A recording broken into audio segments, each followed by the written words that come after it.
Akkam jirtu hordoftoonni miidiyaa HK kolfinee taphannaa hin barbaannu cinqim. Guddaa galatoomaa hordoftoonni keenya durbas ta'e dhiirri akkaawuntii ergaa kottaa fudhaa birrim. Oduu keenyaarraa akkuma taanuttan isin dhageessisa. Maallaqa fudhachuu namoonni barbaadan akkaawuntii keessan dafaa nu beeksisam. Sa'aatiin amma guyyaa keessaa 900 keessa kallattumaanan gara oduutti achis hin ceesisam. Guyyaa edaa naannoo sa'aatii 41 magaalaa Shaashamannee mandara nyaannee keessatti namichi tokko saree isaatiif kennee 100,000.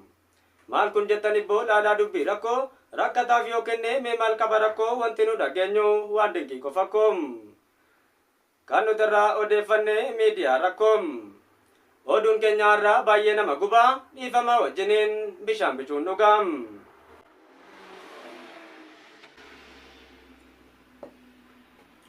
Oduu biyya keessaa kanumaan xumurraa amma acha ceenu oduu bargamaatti na waliin ilaalaa hanga xumuraatti.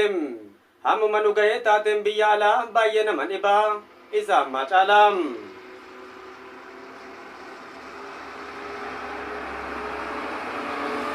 Kooriyaa dhaabaa magaalaa Pyongyang keessatti hantuunni mana warqii keessa hojjetu tokko liqimsee badee warqii kiiloo 31.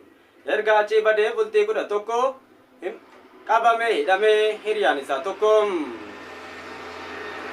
Maarri hantuunni kun akka jedhamutti gurgurachuuf deemee biyya Chaayinaatti Kim Jong-un achumaan qabsiisee buufata xiyyaaraa biyya Chaayinaatti.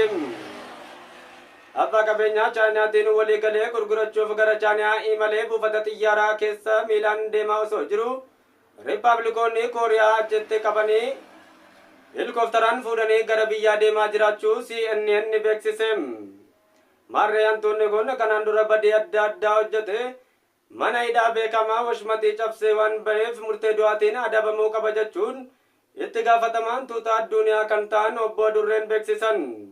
Maddeen oduu kanaa miidiyaa hantuutaaf Adurree oduu keenyaarraa sobumaan xumurre.